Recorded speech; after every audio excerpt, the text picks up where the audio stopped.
Quem está conosco hoje é o nosso irmão Eduardo.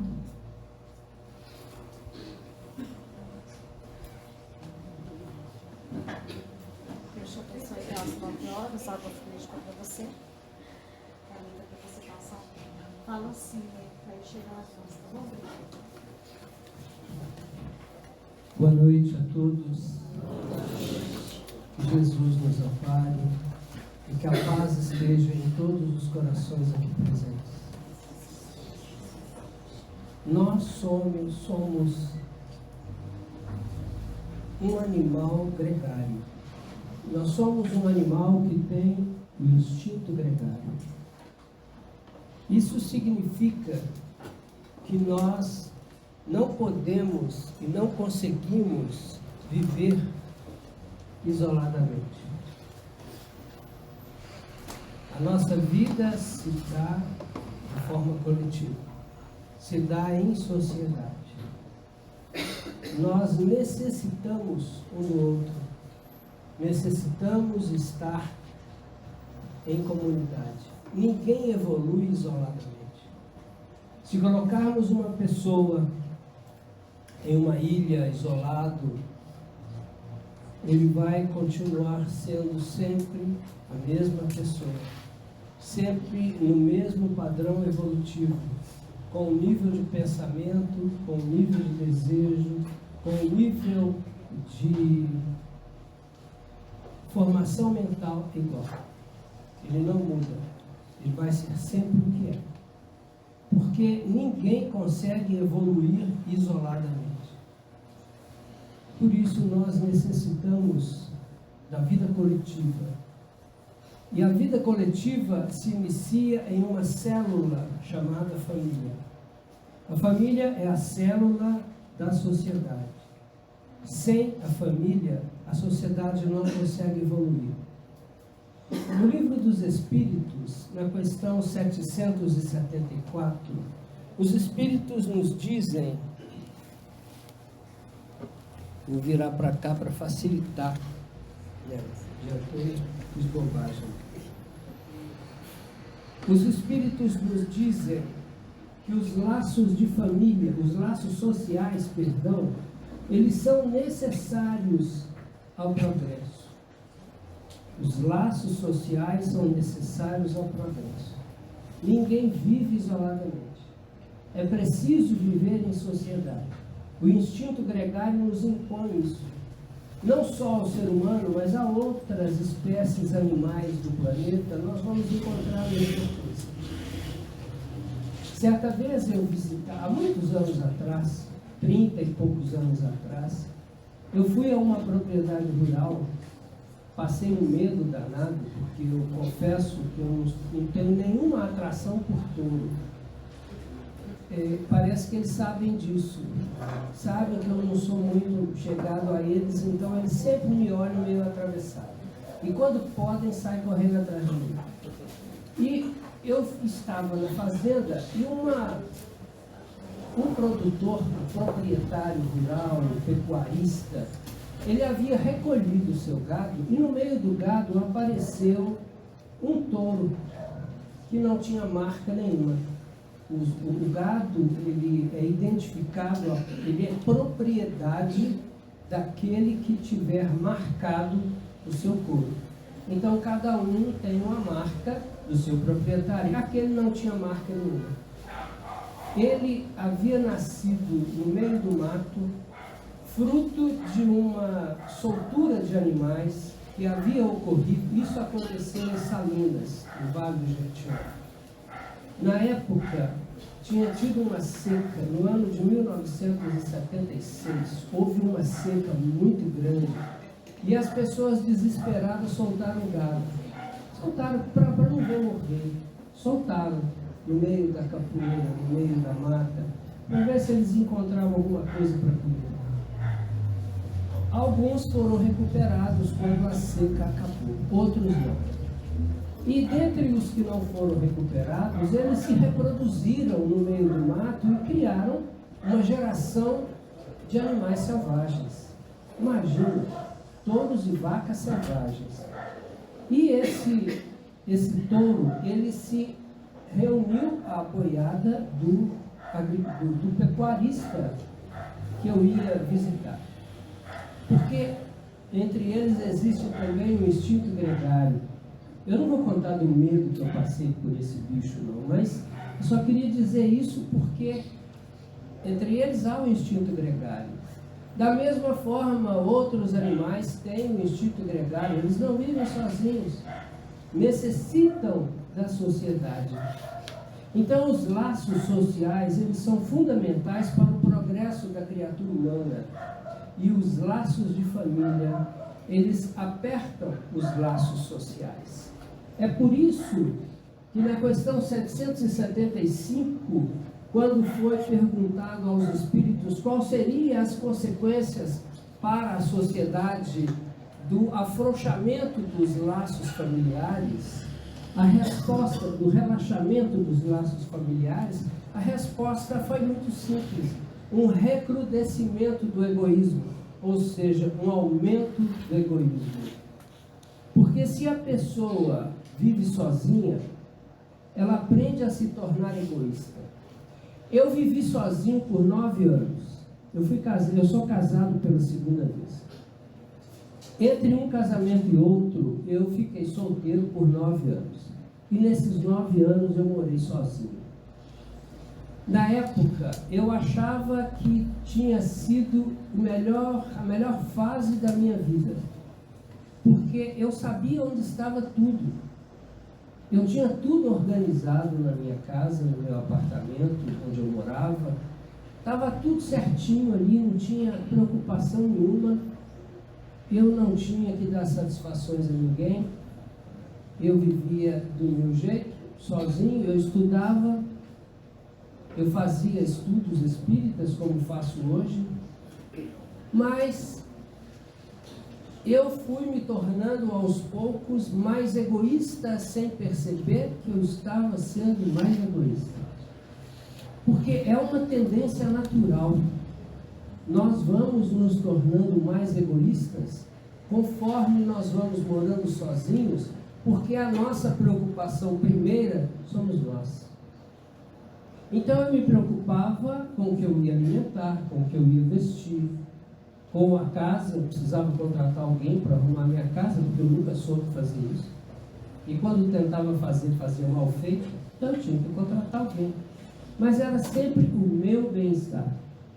Eu me habituei a isso. E nessa época, eu tive uma namorada que também morava sozinha. Imaginem que bagunça que foi isso. Lógico que não deu certo. Foi ela que me abriu os olhos. Quando nós moramos sozinhos, nós vamos ficando cheios de mania. Eu não tinha pensado nisso. Nós vamos ficando cheios de mania. E essas manias, parece que elas nos travam o desenvolvimento. E nos prejudicam terrivelmente. Daí nós podemos dizer que, de fato, ninguém nasceu para viver sozinho. 9 anos depois do divórcio, eu me casei novamente e vieram os problemas normais, né?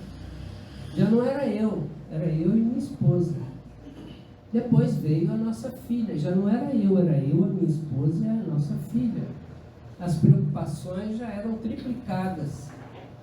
E quando nós temos que nos preocupar com outras pessoas, temos que conviver com outras pessoas, nós temos que dividir espaços, dividir atenção, dividir as preocupações, porque eu não tinha que me preocupar só comigo, eu tinha que me preocupar com a minha esposa e tinha que me preocupar com a minha filha. Além disso, eu tinha que me preocupar com os 2 filhos do meu primeiro casamento, que estavam meio esquecidos, mas porque eles já eram grandinhos e já não necessitavam dos cuidados, só de uns puxões de orelha de vez em quando para ver se faziam faculdade. Mas fizeram, com muitos puxões de orelha fizeram. E essa vida em sociedade, no lar, ela tem algumas finalidades interessantes, e eu anotei algumas, mas não sei se está na sequência certa aqui, sabe? A família é, de fato, um educandário da alma e funciona como o aprimoramento de cada um, mas ela tem algumas funções, e essas funções são importantes para o nosso crescimento.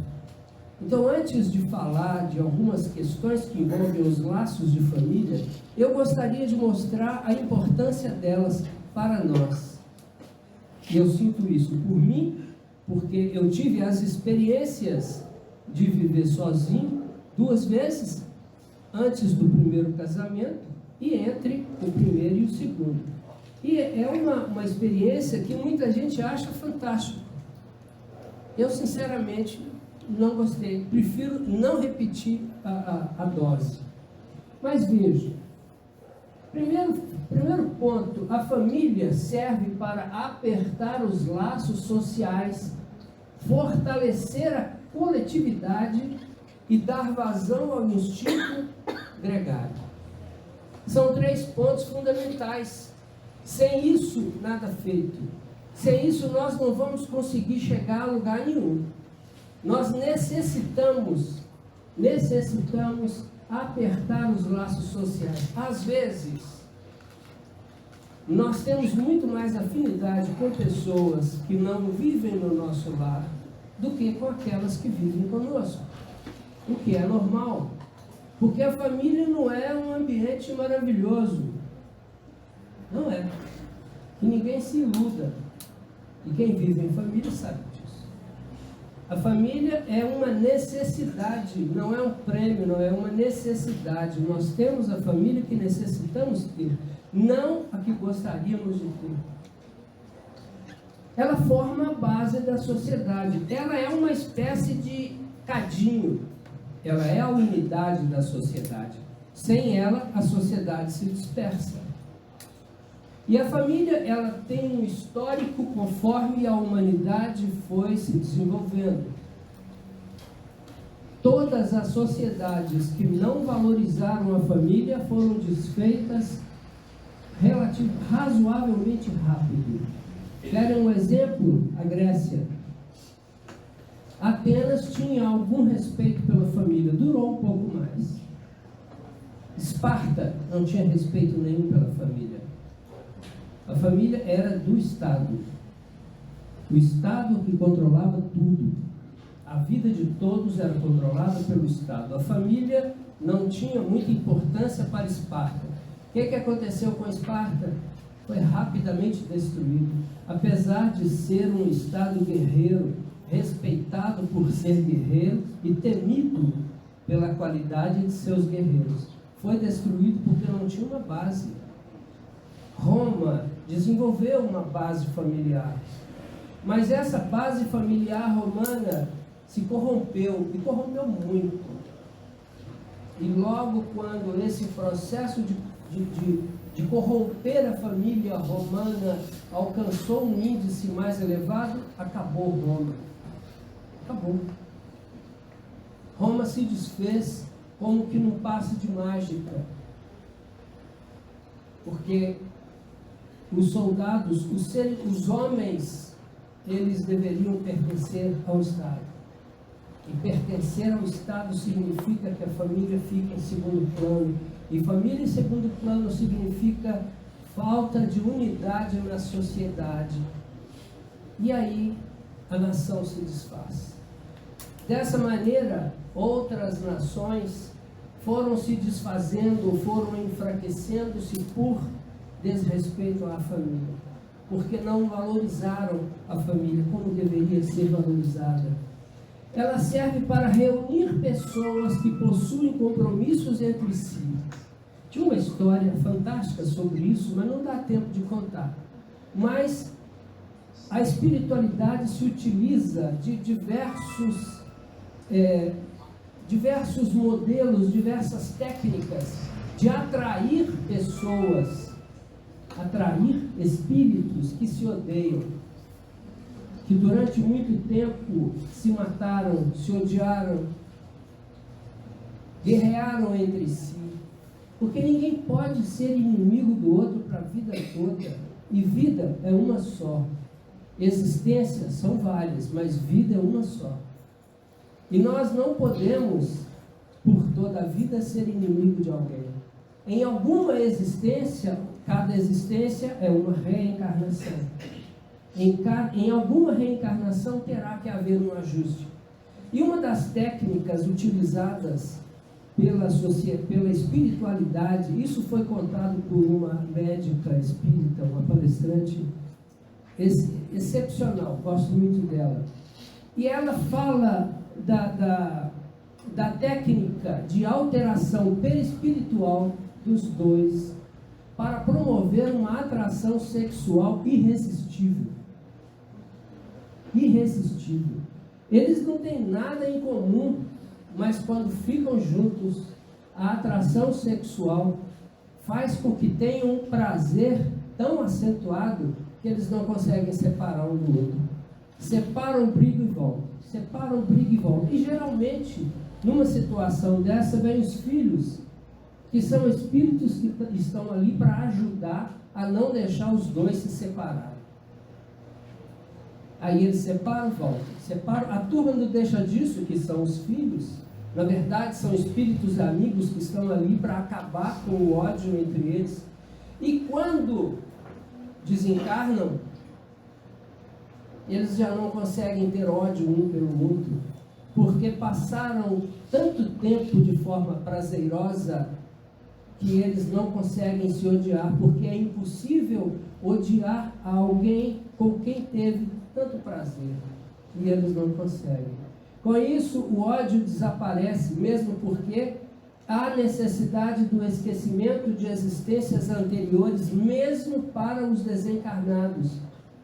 O fato de desencarnar não significa que eu lembro de todas as minhas existências do passado. Não. Você lembra do que for permitido a você lembrar.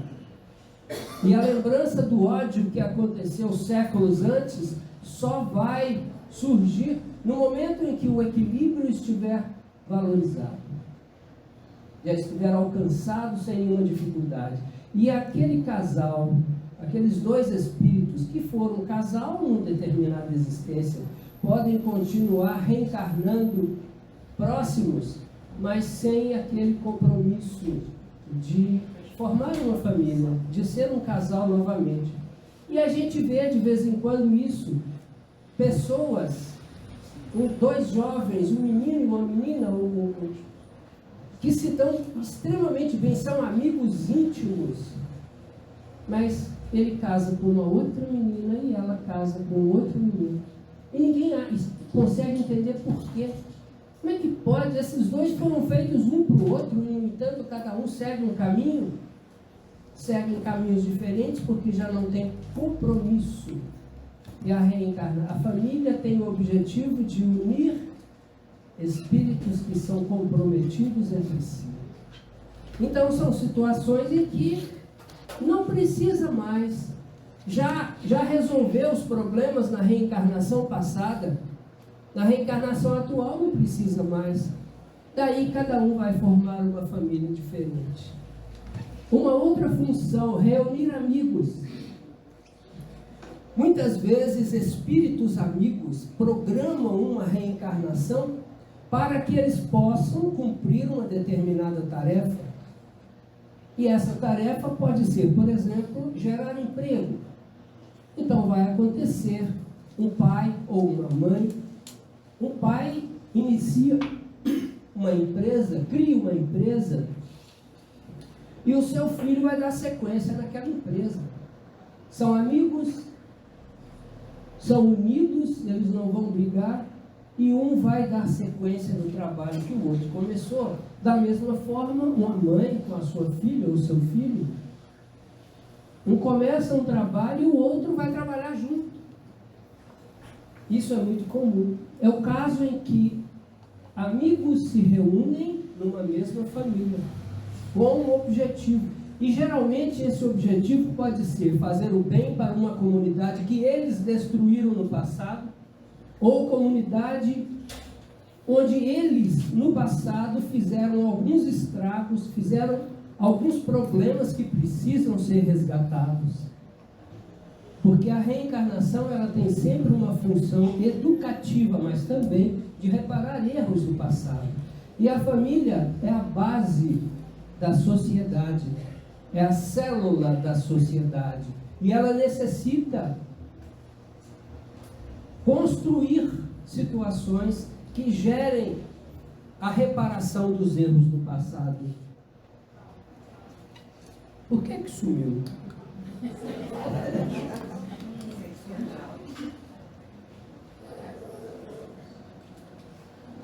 Isso.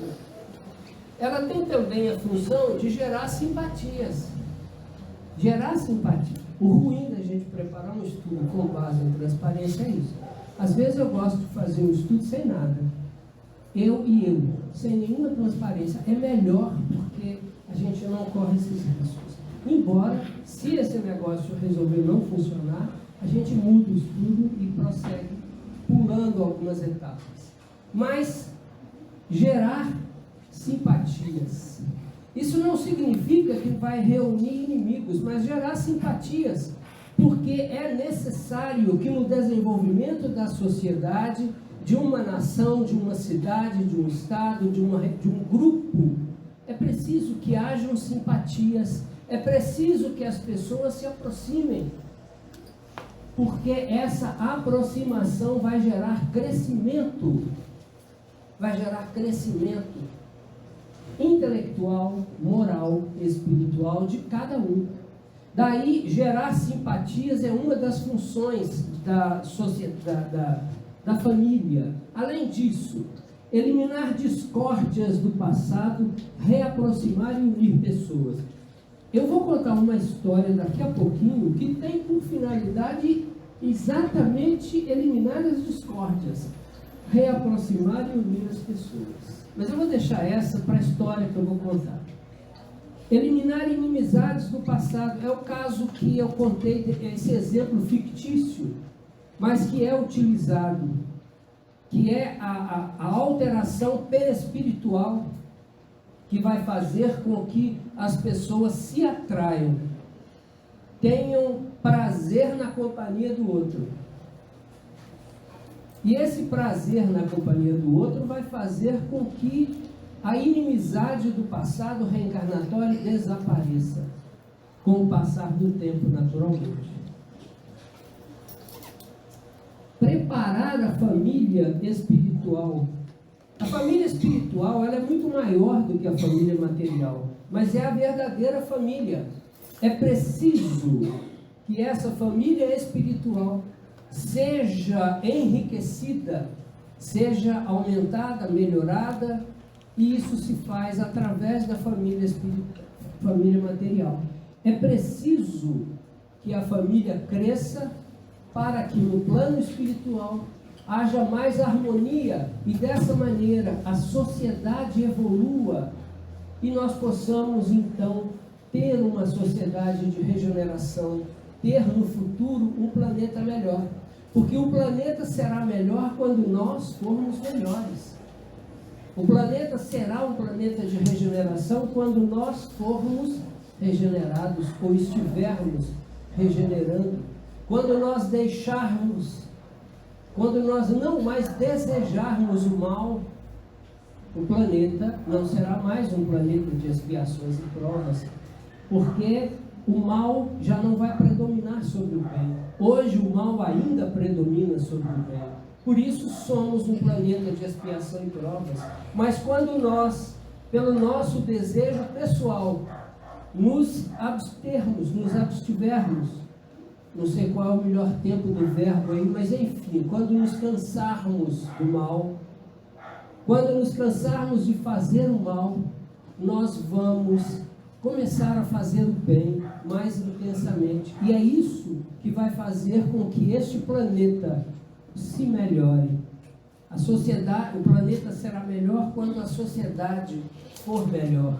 Então, dessa forma, nós somos a sociedade, ou melhor, a família é um educandário da alma. Tem algumas definições, eu vou ler alguns trechos para vocês, peço desculpas por isso, mas estão em livros que são importantes e a leitura de pequenos trechos vai nos ajudar muito no raciocínio para a gente entender por que as famílias são tão complicadas. Todas são complicadas, não existem muitas exceções, Veja, em Vida e Sexo, Emmanuel, na psicografia de Chico Xavier, ele nos fala: com raízes nas vidas passadas de todos aqueles que a compõem, ou seja, nós reencarnamos o mesmo grupo, os mesmos espíritos, mas não necessariamente nas mesmas posições. Eu me lembro do livro Eu Sou Camille Desmoulins, em que há uma regressão de memória desenvolvida sobre um espírito que no passado foi Camille Desmoulins, que era um revolucionário francês que foi decapitado durante a Revolução Francesa. A esposa dele, na época, é atualmente a filha dele. Interessante isso. Nós reencarnamos na mesma família, mas em posições diferentes, porque o amor precisa ser desenvolvido entre nós de diversas formas, até que haja um amor pleno, um amor fraterno entre cada um de nós, que é o objetivo do desenvolvimento familiar.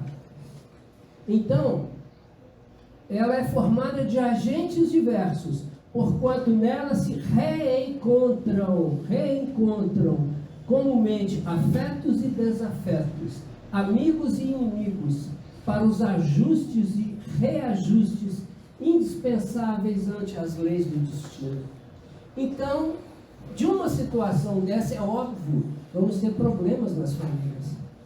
Todos os lares têm problemas, mas não é por isso que os lares têm que ser desfeitos. Os lares não foram feitos para ser desfeitos. Muitas vezes, lares são formados fora da programação, costumam dar problema. Nós, quando temos que formar uma família, nós somos levados naturalmente àquelas pessoas com as quais nós temos que conviver. Casais são aproximados espiritualmente dentro de uma programação que foi feita. Agora, quando um ou outro resolve se aproximar e se envolver com pessoas que não estão na sua programação, como se diz, vai dar zebra. Não vai dar certo. E não dá mesmo. E aí surgem problemas e muitas vezes a complicação a complicação de cada um deles, espiritual, as dívidas, os problemas kármicos, os resgates futuros, tudo isso vai ser alterado de maneira negativa quando fazemos esse tipo de comportamento. Num outro livro, o SOS Família, Joana de Ângeles joga um pouco mais pesado. Ela diz o seguinte: família é o grupo de espíritos normalmente necessitados, desajustados, em compromisso inadiável para a reparação, graças à contingência reencarnatória. Vamos analisar algumas palavras do que diz Joana de Ângeles. Espíritos normalmente necessitados e desajustados. Necessitados, todos nós somos. Todos nós somos necessitados de alguma forma. E desajustados, esse desajustado não significa que somos terríveis. O desajuste, não. O desajuste é entre as pessoas. Há desajuste entre pessoas numa determinada existência e todos esses desajustes necessitam ser corrigidos, necessitam ser reajustados. Então, se une um compromisso inadiável para a reparação. É preciso reparar os erros do passado. É preciso resgatar os débitos contraídos no passado. E em função disso, essas pessoas se reúnem dentro de uma família, seja como cônjuge, marido e esposa, seja como filho, seja como neto, seja como pai ou mãe. É uma necessidade. Tem uma história interessante no livro Missionários da Luz, que não dá para contar toda, mas em síntese, lá o capítulo chama A Reencarnação de Segismundo. Acredito que parte de vocês já leu. E Segismundo é um nome fictício. E nesse capítulo, André Luiz conta que ele, numa reencarnação passada, ele havia matado o homem. O casal que estava encarnado era o mesmo, que foi atacado por ele no passado. Ele havia matado o marido, seduzido a esposa, utilizado a esposa, a ex-esposa, a viúva, né? Do jeito que ele quis, e quando se cansou dela, ele a abandonou na miséria. Ela sofreu terrivelmente e ele foi embora viver a vida dele da maneira como ele queria. Passaram-se os anos, todos desencarnados, o casal reencarnou junto. O casal teve a sua vida em comum ceifada por alguém que não tinha o direito de fazer isso. Fez por vaidade, por uma série de outras coisas que não nos interessa falar. Mas fez.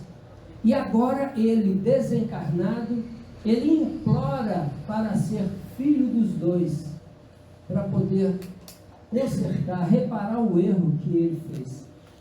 Talvez amparando os dois na velhice, fazendo com que ele pudesse pedindo que ele pudesse de alguma forma ajudá-los, ampará-los da melhor maneira que fosse possível.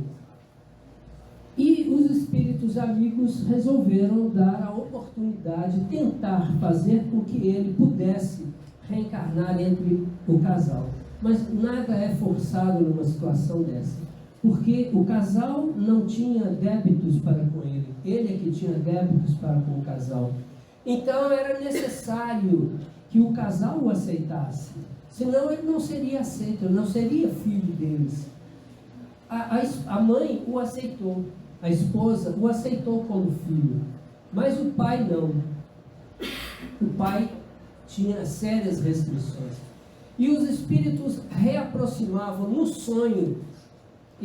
Durante o sono, eles retiravam o pai do corpo físico, levavam ao plano espiritual e faziam com que ele tivesse contato com o Segismundo e ele, o Segismundo, pudesse pedir perdão, pedir para que ele desse a ele a oportunidade de ser filho dele, para reparar os erros que ele cometeu. O pai não aceitava e voltava imediatamente para o corpo físico e dizia para a esposa: eu tive um pesadelo terrível, eu sonhei com um inimigo terrível, mas eu não sei o que é. Era a reação que ele tinha. Ele não tinha lembrança do que aconteceu no passado, mas em espírito ele sabia que era algo muito ruim. Até que aos poucos ele foi amolecendo e acabou aceitando que o Segismundo reencarnasse entre eles. E a reencarnação aconteceu. Eu me lembro de um fato que aconteceu comigo em trabalho. Eu trabalho viajando muito, eu trabalho no meio rural principalmente, e eu fui fazer uma perícia judicial lá em Mirabela, no norte de Minas. E eu fiquei conhecendo um homem que tinha 60 e poucos anos, aposentado, no meio rural. Ele dedicou a vida à sua mãe, não sei se também ao seu pai. Só depois que a mãe tinha morrido há pouco tempo, aí é que ele estava começando a ver o que ele ia fazer da vida. Porque até então ele se dedicou a cuidar da mãe. Não sei se também fez o mesmo com o pai. Não perguntei para ninguém. Mas eu lembrei da história de Segismundo. Ele dedicou a vida, esse moço anulou a sua vida em termos profissionais, em termos de busca de melhorias, para ficar em casa cuidando da mãe doente. A mãe era doente. E ele cuidou dela até que ela faleceu. Eu o conheci nessa perícia que eu fiz, eu o conheci. Era um agricultor. E eu achei interessante, eu não perguntei nada para ele, não quis perguntar, até que podia, porque de repente dava uma história interessante para a gente contar. Mas eu não quis. Foi admirado daquilo, porque foi um feedback do livro de André Luiz, Missionários da Luz. E isso acontece, com certeza, ele resgatou um débito com a mãe dele, com aquela que nessa encarnação foi mãe dele. E fez feliz, porque ele estava bem, ele estava satisfeito com o que ele fez. Algumas pessoas estranhavam. Puxa, mas ele não fez nada, ele se anulou por causa da mãe dele, passou a vida pobre, com dificuldades financeiras, e passou a vida cuidando da mãe. Mas a família tem essas características. Resgate. André Luiz nos lembra também, eu modifiquei um pouquinho a fala dele sem alterar o sentido, tá?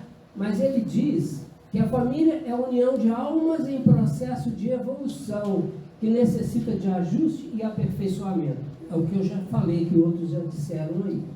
Não temos a família que gostaríamos, não temos a família que queremos, temos a família de que necessitamos. Ele deixa bem claro, e é um fato.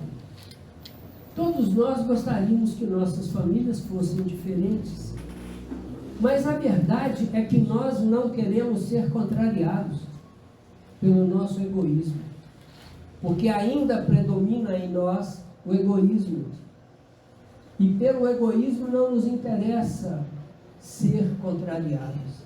Nós gostaríamos que os nossos desejos fossem satisfeitos plenamente, mas não é essa a função da vida. A reencarnação tem a função de educar, e a família é esse cadinho. Você sabe o que é um cadinho? Cadinho é uma espécie de um copinho pequeno, pode ser pequeno, pode ser grande. Um alto-forno tem um cadinho dentro, mistura várias substâncias com uma temperatura muito alta, ao ponto daquelas substâncias perderem as suas características iniciais e se tornarem uma só, que é um conjunto das características de todas as outras. Então o cadinho, ele é isso. Ele é um ambiente transformador. O objetivo dele é fazer com que as pessoas que ali vivem troquem energia de tal forma que absorvam o que tem de bom em cada um e se tornem melhores ao final da existência. Essa é a grande função da família.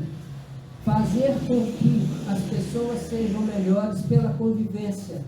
Então, uma pessoa vai aprender com o outro, um pai vai aprender com uma filha, características que ela tem e que são importantes para ele, para que ele desenvolva. Então, da mesma forma, um filho vai aprender com a mãe, com o pai, vai ver no exemplo que eles dão comportamentos que ele necessita ter. E assim ele se modifica. É essa a função. Fazer com que cada um de nós seja melhor. Como é que nós vamos fazendo isso morando sozinhos? E aí eu falo, será que os 9 anos que eu morei sozinho foram os melhores anos da minha vida de fato? Ou foram 9 anos que eu deixei de crescer? E aí vem a namorada da época e diz que eu estava desenvolvendo manias. E o pior é que eu acho que ela tinha razão. Porque a gente desenvolve manias mesmo. Eu queria contar uma história. Dá tempo. Só não vai dar tempo de ver o restante do estudo que eu preparei, mas tudo bem. No livro Ação e Reação, capítulo 9, tem uma história chamada A História de Silas. É uma história que nos mostra a importância da família e como é que nós resgatamos os erros cometidos em família. A história começa numa colônia, no plano espiritual, nas regiões umbralinas, mas não muito densas. do plano espiritual. Essa colônia, ou um educandário, digamos assim, chama-se Mansão da Luz. O líder, o dirigente dessa organização, desse educandário, se chama Druso. Chamava, né? Na história do livro. Claro que esses nomes, eles são fictícios. Druso, ele havia sido um advogado muito rico, honesto, mas profundamente materialista, ao ponto que ele abandonou a advocacia porque não precisava de dinheiro mais. A esposa dele era uma mulher católica, muito religiosa, muito fervorosa, muito caridosa, e era o oposto dele, mas também uma mulher honesta. Quer dizer, um casal, é um bom casal, porém com características diferentes no que diz respeito ao materialismo. Uma é espiritualista e o outro materialista. O filho deles, o único filho deles, chamava Silas. Silas era um personagem do livro, e a história tem o título, a história do capítulo tem o título A História de Silas. E Silas começa a contar para André Luiz o que foi que aconteceu com ele. Ele estava, na verdade, tentando ajudar dois obsessores de um homem. Esses obsessores haviam sido destruídos por um homem que era... como é que fala quando a pessoa só pensa em dinheiro, só vinho? Não tem outro nome. Oi? Não, é um outro nome, não me lembro não. Mas enfim, o negócio dele era dinheiro e o resto. Oi? Não. Puxa vida. É tudo isso aí. É tudo isso. Ele tinha essas características. O negócio dele era dinheiro. Juntava e não se importava com mais nada. E tinha então um fazendeiro que estava numa situação semelhante a essa e que era obsidiado por dois espíritos, cuja morte foi provocada por ele, para que ele ficasse com os bens desses dois. Muito bem. Silas, querendo mostrar a esses dois espíritos que eles estavam errados, ele resolve contar para eles e para André Luiz a história dele. Ele fala: eu também fui assim. Eu cometi esse mesmo erro no passado e agora eu estou me preparando para corrigir esses erros no futuro. Mas ele não disse quem era o pai dele. O pai dele era o líder, o chefe do educandário onde ele trabalhava, uma espécie de colônia pequena de onde ele trabalhava, né? Onde ele vivia, onde ele se preparava para a próxima reencarnação. E a mãe dele vivia em planos espirituais mais elevados. Mas ela, sabendo de tudo, ela também ia participar de forma sacrificial da próxima reencarnação. E Silas conta que o pai dele era um homem muito rico, um advogado rico, que parou de trabalhar porque tinha dinheiro demais. A mãe dele, uma mulher muito caridosa, uma mulher, ela procurava ajudar sempre as pessoas, ela era milionária também. Essa história é mais ou menos do início do século XIX. E ela tentava fazer com que Silas ajudasse, fosse também uma pessoa como ela, mas ele não era. O negócio dele era dinheiro, igual o pai, um materialista que não queria nada. E ela o induziu a estudar medicina para que ela tinha esperança que ele, como médico, auxiliasse os pobres. Ele aceitou ser médico, mas ele era pacientes ricos que pudessem pagar caro pelas consultas. Assim, ele foi estudar medicina. Quando faltavam alguns meses para a sua formatura, a mãe faleceu. Quando ele viu o inventário dela, ele viu que ele tinha herdado tanto dinheiro que ele não precisava trabalhar. Igual o pai, não precisava trabalhar, né? E ele terminou o curso de medicina, porque prometeu a ela que ia fazer, mas não exerceu a medicina. O pai e ele, à toa. Alguns meses depois da morte da mãe, o pai, que era um materialista, naturalmente arrumou outra esposa.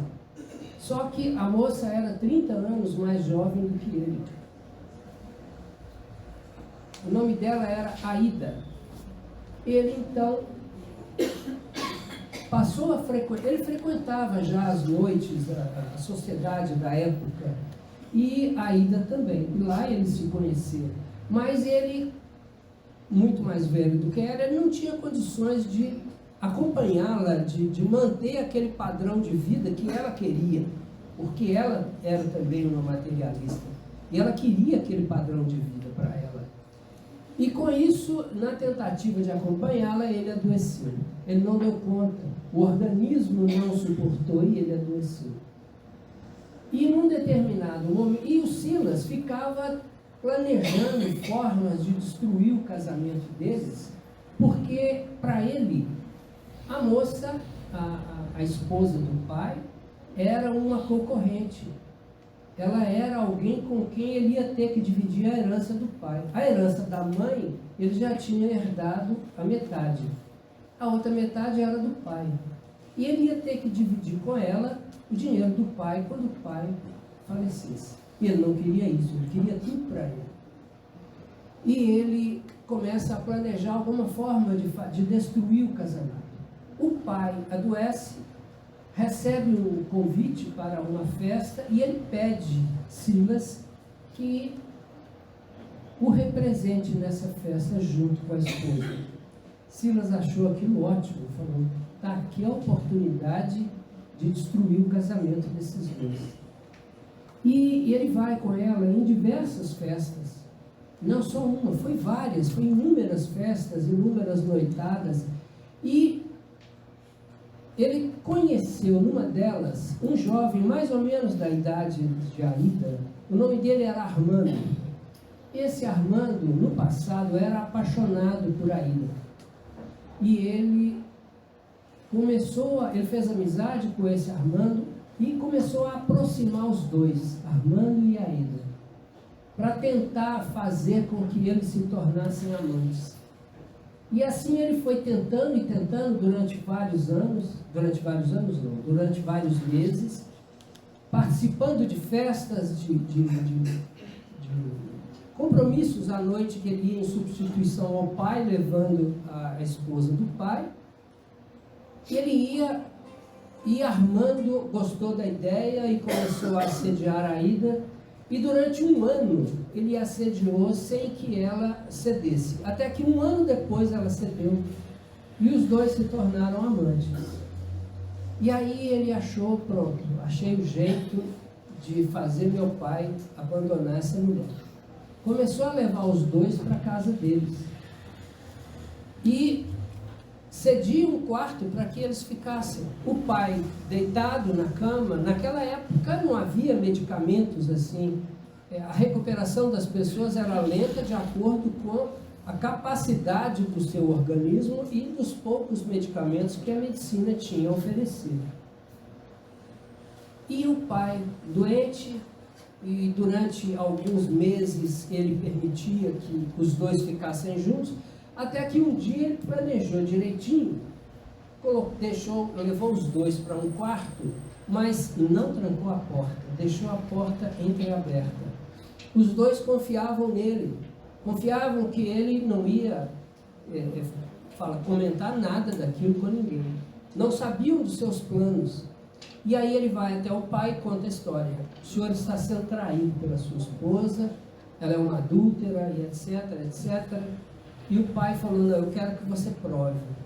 E ele foi buscar a prova, falou, me acompanhe que você vai ver a prova. Levou no quarto e o pai viu o flagrante do adultério que estava sendo cometido pela esposa dele. O Armando fugiu, correndo, um jovem, o pai não conseguiria alcançá-lo em hipótese alguma. O casal começou a discutir, começou com acusações mútuas. A Aida adoeceu, consciência culpada pelo ato cometido, vergonha de ser flagrada em adultério pelo marido, O resultado é que ela adoeceu também. E assim passaram algumas semanas, até que Aida apareceu morta. Os médicos que a assistiam chegaram à conclusão que ela morreu por envenenamento. E deram um resultado lá, o diagnóstico. Ela se matou, ela suicidou, tomou veneno, estava deprimida, tomou veneno. Aí o Silas ficou satisfeito. Ótimo, o dinheiro é meu de novo. Não vou dividir nada com ninguém. O dinheiro da família é todo meu. O pai dele, no entanto, ao invés de melhorar, ele foi piorando. E já no leito de morte, pouco antes de falecer, ele chamou o filho e falou: olha, eu preciso confessar, eu envenenei a Aida. Eu coloquei veneno no calmante que ela tomava diariamente. E ela morreu. E eu não consigo me perdoar por isso. Pouco depois ele morre. E aí a consciência de Silas é que o acusava. Ele não conseguia se libertar da culpa de ter provocado a morte do pai, a morte da madrasta, a destruição da vida dos dois, simplesmente em função de uma característica dele, de usura. O nome da palavra é usura. Alguém tinha falado usura? Porque eu não lembro. Porque ele tinha usura. Ele reencarnou com usura, que era a característica do homem obsidiado. Ele queria mostrar para ele que ele também teve a usura na última encarnação e foi uma tragédia para ele. E aí ele conta o que está planejado para a próxima reencarnação para corrigir os problemas. Eles formariam uma família do mesmo jeito. O casal seria o mesmo. O Druso e a mãe dele reencarnariam como um casal. Isso não é comum repetir, mas aconteceu nesse caso. A mãe reencarnaria numa reencarnação sacrificial, porque ela não tinha nenhum compromisso com eles, nenhum. Tanto que ela vivia num plano espiritual mais elevado. Não tinha contato com eles porque o compromisso acabou. Havia o amor que deve haver. Mas o compromisso, pelo menos naquela fase evolutiva, não existia mais. Então, a missão dela era sacrificial. Eles reencarnariam, mas não teriam mais a fortuna que tiveram na encarnação passada. O dinheiro mal utilizado numa encarnação gera a pobreza na outra encarnação. Isso é fato. O que aconteceu então? Eles reencarnariam pobres. Aida ainda estava nas regiões trevosas. Eles ainda não haviam conseguido recuperá-la. Mas nesse meio tempo eles conseguem resgatar Aida das trevas espirituais.